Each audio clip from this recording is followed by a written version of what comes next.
about the Hindu resistance to Islamic invasion, which is often ignored in our textbooks. The third stage of Indian history I want to discuss is India's freedom struggle for freedom, which is 1947 we got freedom. So these three are, I think, controversial, and I want to discuss. And if there are any other periods of history if you like to discuss, if you like to share, that also is welcome. So first of all, the Aryan invasion theory. So does anybody know what Aryan invasion theory is? Like, what is the premise? Yeah. So Aryans in Central Asia are one to Akrama Madi. So then they set up the whole Vedic system. So this is the Aryan invasion theory. Central Asia ಅಂದ್ರೆ ಇವಾಗ ಈಗಿನ Uzbekistan, Turkmenistan, Russia, south west of Russia, ಆ ಜಾಗ Asia minor ಅಂತ ಯಾವ್ದಿದೆಯಲ್ಲ central Asia, ಅಲ್ಲಿಂದ ಬಂದ್ರು. Then they saw that there was a whole group of barbaric people who didn't know anything, and they gave them the Gyan and they gave them Veda and everything and blessed them, and that's how we have all this Vedic tradition. This is the Aryan invasion theory. Now, this has been proven to be false by multiple means. But why did this start? If we go to the politics of this Aryan invasion theory, what happened was it's purely based on what is called as inferiority complex, or a sort of what do you say,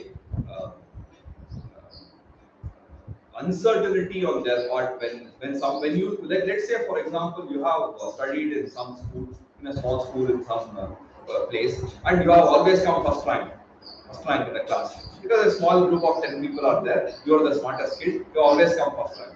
Then you go to some bigger city and some university level thing where there are some 100 people who are all like super smart and way beyond what you are, and you go there and you see you have always been first rank in your small place all these years, and suddenly you go there and see everybody is smarter than you.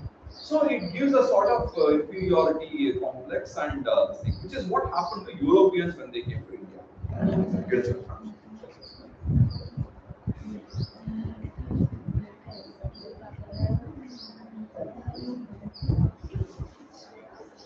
So which is what happened to Europeans when they came to India and saw that Indian culture was way beyond what they had. They thought they were the real great people, and when they came to India, they saw, my God, these people are like way ahead.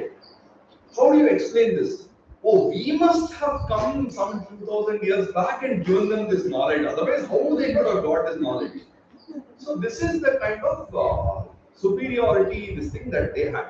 They were kind of insecure. Suddenly they saw this, where you just imagine a time when you had people like Chanakya writing Itihaasa.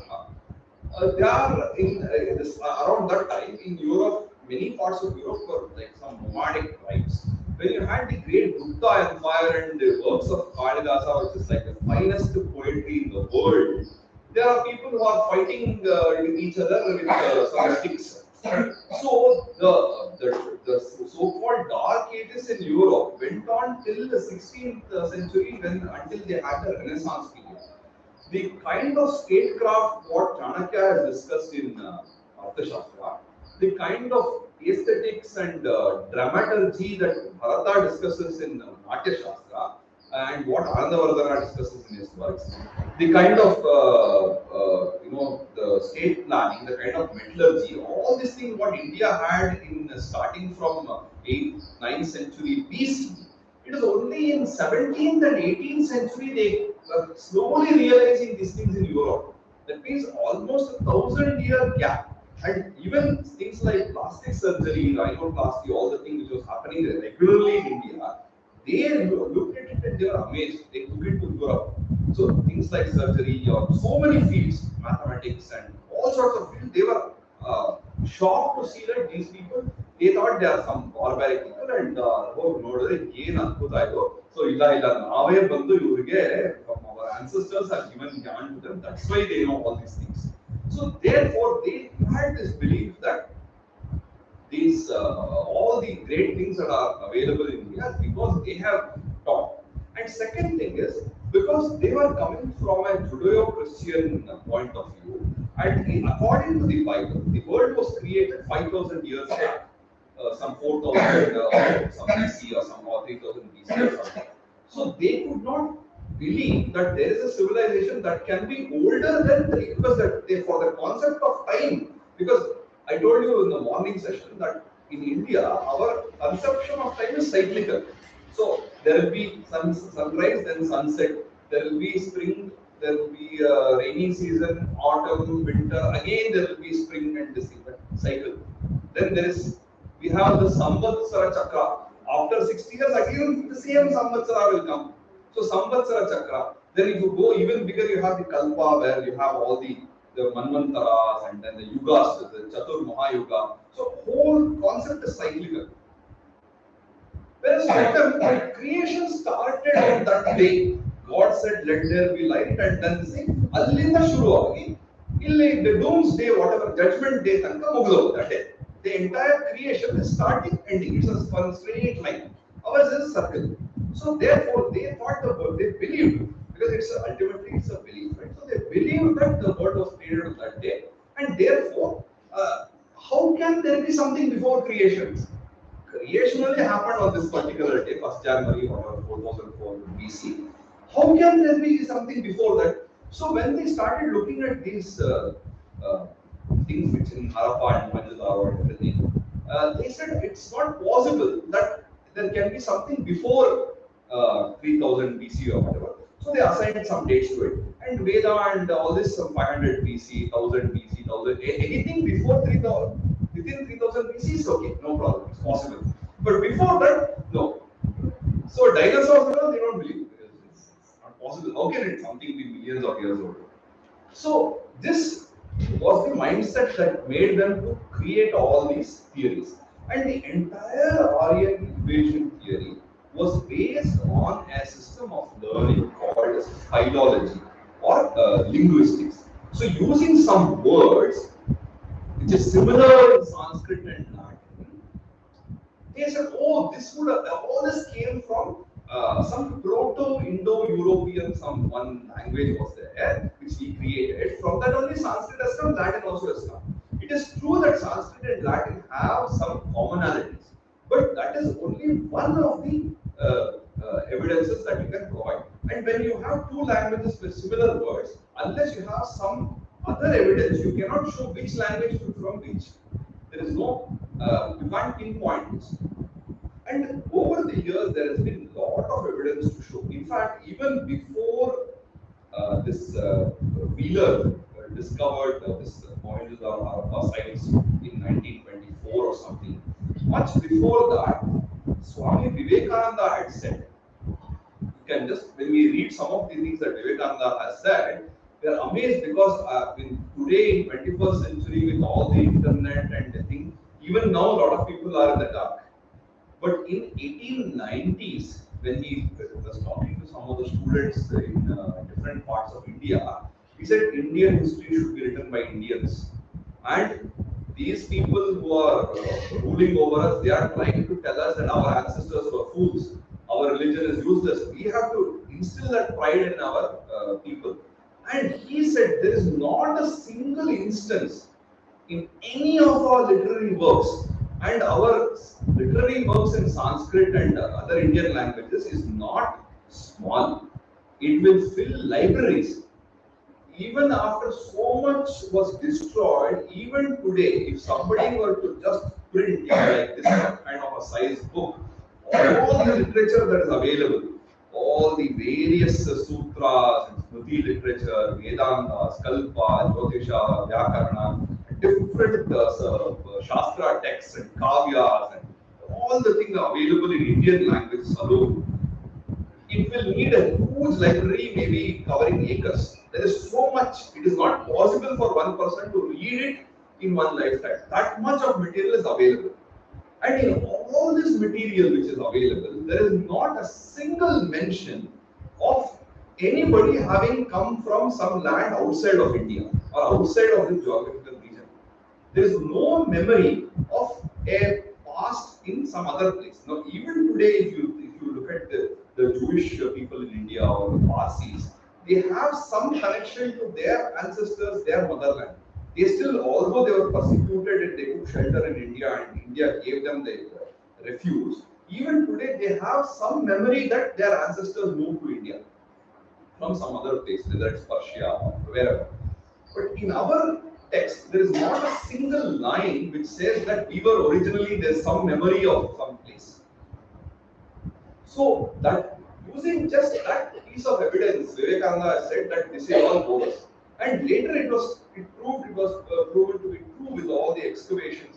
And then there is so much of other new evidence that has come up now. Like for example, the Saraswati River, which was lost, and that through satellite imaging we have found that where the Saraswati River flowed, and mapping that to all the suktas on the Saraswati in the Rig Veda, it clearly shows that the Rig Veda is from a period before the drying up of the Saraswati.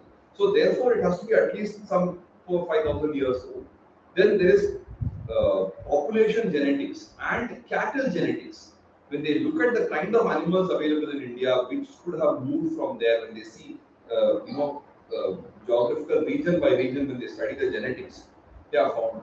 Then there is also a lot of literary evidence to show what was happening in India at that point of time, because we have an unbroken tradition. There are so many works that have been composed over the period of time. So when we look at some of the pointers in each of these works, we know roughly what, we may not be able to pinpoint even the century, but at least we know roughly in what, maybe it's 500 to 800 BC, that kind of kind of time periods we can assign. So now there is really conclusive evidence that there was no Aryan invasion. After this, there are some of these mischievous scholars started saying it's not Aryan invasion, but Aryan migration. They just came quietly, and first they said they came here and destroyed all the local culture and they gave Veda and everything. Then when they realized no, there's not much evidence, Aryan migration, they just came and quietly settled and shared some of the things. Even that we don't know, we don't have any conclusive evidence. However, unfortunately, this Aryan invasion theory is still taught in some schools and some textbooks as if it is the right thing. But I think if you look at the works of people like N.S. Rajaram, Shrikant Talagiri, David Foley, Michel Danino, they have written very good books showing a lot of evidence against this. I don't know of any one book that gives all the information about Aryan invasion, but some of these writers are very reliable. So we know that there was no Aryan invasion theory, there was no Aryan invasion, and we also know why this Aryan invasion theory was created by the British. So that one was, of course, they couldn't digest the fact that India was so prosperous. In fact, till I think 17th century or something, India's GDP was some 1/3 of the world or something. Huge, even as recent as 17th century. So that was one reason. Another reason was if they could convince the people that their ancestors had actually given them all the knowledge they have, they'll be able to control them better. So this is with regard to Aryan invasion.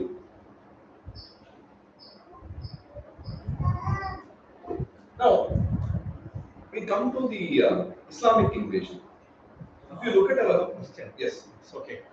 Yeah. So see, now ಇವಾಗೆಲ್ಲ ಸಂಕಲ್ಪ ಮಾಡ್ಕೊಳ್ಳೋವಾಗಲೂ we say that ಇದು ಕಲಿಯುಗದಲ್ಲ ಆಗಿದ್ದು 5,000 years ago ಅಂತ. In fact, recent studies, right, like I think Dr. Ravikumar also, they try to pinpoint to say 4 millennium BC. In fact, ನಾವು ಇದರಲ್ಲಿ ಹೇಳ್ತಾರೆ ಏನೋ ಕಲಿಯುಗದ ಅವಧಿ 4 ವರ್ಷ 20,000 ವರ್ಷ ದ್ವಾಪರ ಏರ್ಪಟ್ಟು ಅಂತ. So ಹಂಗೆ ನೋಡಿದ್ರೆ what the Western historians put it very recent. No, but this Kali Yuga, 86,400 years, so much Dwapara Yuga, I think those numbers are just it's astronomical, more symbolic to how 1:2 ratio number there. I don't think that makes too much of it's not very believable because it's not tenable with the other data available. But lot of astrological ಅದೇ ಇವಾಗ ಕಲಿಯುಗ ಬಂದ್ಬಿಟ್ಟು ಶುರುವಾಗಿ 5,000 ವರ್ಷ ಆಗಿರೋದು ಅದು ನಮ್ಮ traditional belief. But there is also kind of some other evidence to show that 3100 BCR Mahabharata war dating ಮಾಡ್ತಾರಲ್ಲ ಈ ರವಿಕೀರ್ತಿ ಶಾಸನ ಇಟ್ಕೊಂಡು ಮತ್ತೆ ಆಸ್ಟ್ರೋನಾಮಿಕಲ್ ಡೇಟಿಂಗ್ ಇಟ್ಕೊಂಡು ಮೋರ್ ಲೆಸ್ 3000 BC ಅಂತ ಹೇಳ್ತಾರೆ. ಸೊ ಅದಕ್ಕೆ ಹಿಂದೆ ಇದ್ದು ರಾಮಾಯಣದ ಕಾಲ, ಅದಕ್ಕೆ ಹಿಂದೆ ಇದ್ದು ವೇದದ ಕಾಲ ಅಂತ around 5000 BC ತನಕ it's I think fairly it's believable. There is other evidence also.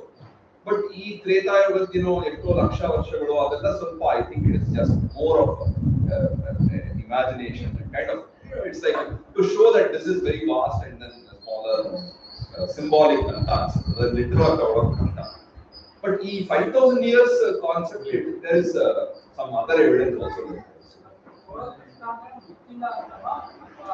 It's hard to believe. It's there is no numbers. ಇಲ್ಲ ಇವಾಗ ನೋಡಿ ಯಾಕೆ ಹೇಳ್ತೀನಿ ಅಂದ್ರೆ ಇವಾಗ ಈ ಸಿವಿಲೈಸೇಷನಲ್ ಕಲ್ಚರಲ್ ಹಿಸ್ಟ್ರಿ ಅಂತ ಯಾವ್ದಿಲ್ಲ ಅದನ್ನ ಬೇಸ್ಡ್ ಆನ್ ಲಿಟರರಿ ಎವಿಡೆನ್ಸ್ ಈ ತರದ್ದು ಇಂದ ನಾವು ಮ್ಯಾಪ್ ಮಾಡಬೇಕು. ಅದಕ್ಕೆ ಹಿಂದೆ ನಮ್ಗೆ ಸಿಗೋ ಒಂದೇ ಆಧಾರ ಅಂದ್ರೆ cave paintings. So cave paintings ನಮ್ದು 15,000 year old ಕೇವ್ ಪೇಂಟಿಂಗ್ಸ್ ಇದೆ, 25,000 year old ಕೇವ್ ಪೇಂಟಿಂಗ್ಸ್ ಇದೆ. ಮತ್ತೆ ಈ ಲಸ್ಕಾವ್ ಸ್ಪೇನ್ ನಲ್ಲಿ ಆಲ್ತಾಮಿರಾನಲ್ಲ ಐ ಥಿಂಕ್ ಅಬೌಟ್ 40,000 years ಹಿಂದೆ ಕೇವ್ ಪೇಂಟಿಂಗ್ಸ್ ಇದೆ. ಮತ್ತೆ ಮನುಷ್ಯನಿಗೆ ಭಾಷೆ ಬಂದಿದೆ ಒಂದು 60,000 70,000 ವರ್ಷ ಹಿಂದೆ ಅಂತ ಹೇಳ್ತಾರೆ.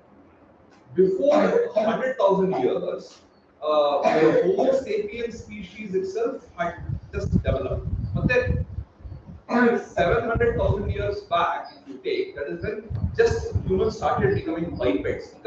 Natural history notidaga ee numbers natural history is very solid evidence. Ivaga dinosaur fossils agli itara Neanderthal man sikkidare. So ee evidence bada hard evidence. Adanna understand but what happens is it keeps changing. What the 7 years ago not consistent what we are maintaining now. Neanderthals and Homo sapiens always coexisted. ಅದು ಇರಬಹುದು, ಆದ್ರೆ the timeline ಇದೆಯಲ್ಲ ತೀರಾ. So of course we are getting more and more information, we are changing constantly the theory. As of now, based on the evidence that is available and our understanding of the natural world before human civilization in this form started, adrinda nodidaga ee thara anything in the range of 50,000 years 1 lakh years is very big, because ನಮ್ಮ speech ಬಂದಿದ್ದೆ 60,000-70,000 years back ಅಂದ್ರೆ ಅವಾಗ ತ್ರೇತಾ ಯುಗ is some 2-3 lakh 5 lakh 10 lakh ಈ ತರ time zones ಕೊಡ್ತಾರೆ, time period ಕೊಡ್ತಾರಲ್ಲ. I think it is totally some million years, the 4 yugas together itself will come to some 1 million or some more than the 86,400 years Kaliyuga anta bandide. Adikke double some Dwapara. So and some 1,72,000 itara amele totally it's huge. So it is very hard to believe. Those numbers seem unrealistic. But ಏನಂದ್ರೆ the spirit ಅರ್ಥ ಮಾಡ್ಕೋಬೇಕು. The spirit ಇರೋದು ಕೃತಯುಗದಲ್ಲಿ ಧರ್ಮ 4 ಪಾದದಲ್ಲಿ ಇತ್ತು, ತ್ರೇತಾಯುಗದಲ್ಲಿ 3 2 1 ಆತರ. So when obviously when there are few people, there is not much security threat from others, is simple living ಇದ್ದಾಗ then more chance of natural living in dharma. ತುಂಬಾ complicated ಆಗಿ very sophisticated ಆದಾಗ naturally it becomes more and more difficult to follow these values. So ಆತರ immediately ನಮಗೆ ಸಿಗೋದು metaphorical understanding of the time. Now moving to the 7th century, ನಮ್ಮ traditional text books ಹೇಳೋದೇನು, ಇಲ್ಲಿ 7th century ನಲ್ಲಿ ಅರೇಬಿಯಾನಲ್ಲಿ ಇಸ್ಲಾಂ ಬಂತು, ಅಲ್ಲಿಂದ ಬಂದು ಇಂಡಿಯಾಗೆ. ಇಲ್ಲಿ ಬಂದು ಒಂಥರ ಖಾಲಿ ಇತ್ತು, ಇಲ್ಲಿ ಏನು ಸರಿ ಇರಲಿಲ್ಲ, all these people were uncivilized. They just came and sat on the throne and they ruled and they gave some Ganga, Jamuna, ಎಲ್ಲ ಸೇರ್ಬಿಟ್ಟು they gave some good rule and everything. And that's how everybody lived happily ever after. This is the official version. But that's not the real story, and obviously there is a lot of other details. Now, the basic difference one thing ಗೊತ್ತಾಗಬೇಕಿರೋದು ನಮಗೆ ಸನಾತನ ಧರ್ಮದಲ್ಲಿ the conception is that we are part of nature, and all the older civilizations you know there, they are all water-based civilizations. In the sense, they all grew up on the banks of rivers. Sindhu Saraswati Nalli, what so-called Indus Valley as well, Sindhu Saraswati civilization. On the bank of Sindhu and Saraswati, two major rivers. Over a period of time, Adu Ganga Yamuna centric. From the Sindhu Saraswati dried up and they moved more westward, and Ganga became very important. Adhe tara Nile Nadi Pakka Egyptian civilization. Then Tigris, Euphrates Pakka, the Sumerian, Assyrian, Pangho, Yangtze-Kiang, the Chinese, Tiber, the Europe. There are river civilizations.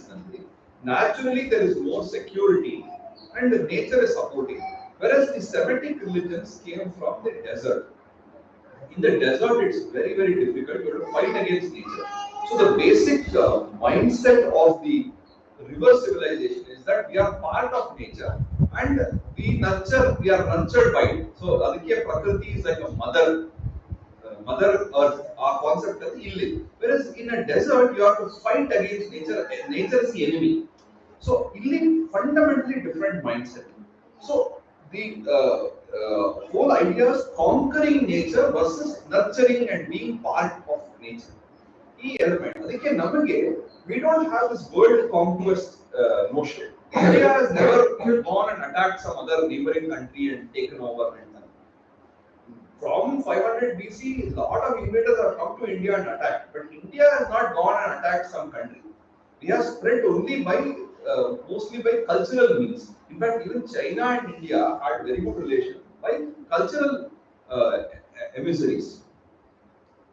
So, 7th century only, when after the death of Prophet Muhammad, within a few years there was a naval raid on India, which failed. And consistently they were repelled. There were a lot of attacks on India, but it was consistently repelled. Finally, in 8th century, Muhammad bin Qasim was able to get some success in Sindh. That is the first and last success of the Arabs in India. After that, Arabs never came to India.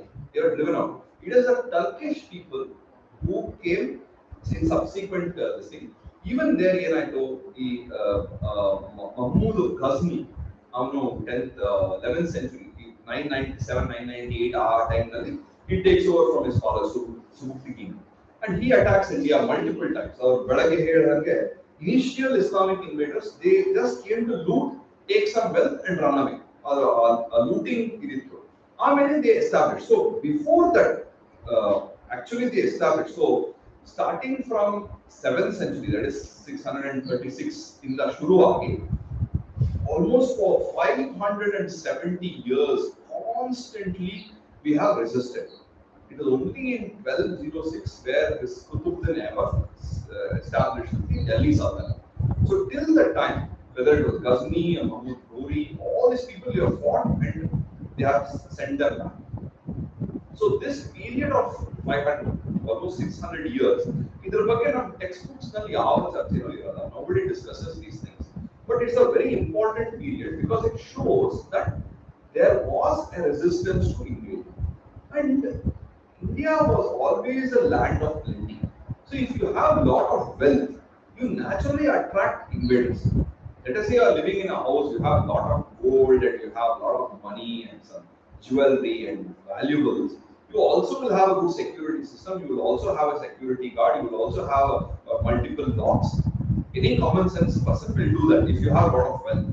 So naturally, India also had a lot of wealth, and they were aware that this kind of invasions happen, and they were prepared for it, and they fought against invaders very successfully for many years.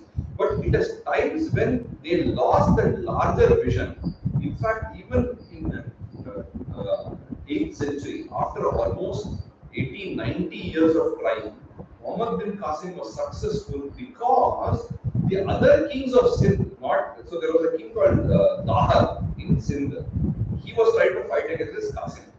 The other kings had abandoned him at that point of time because of some internal problem.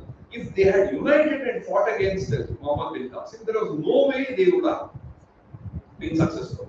And another blunder that Dahar did was across the rivers, Sindhu, this Muhammad bin Qasim had come and get camped with the clear intention of attacking Sindh, which is the kingdom of Dahar.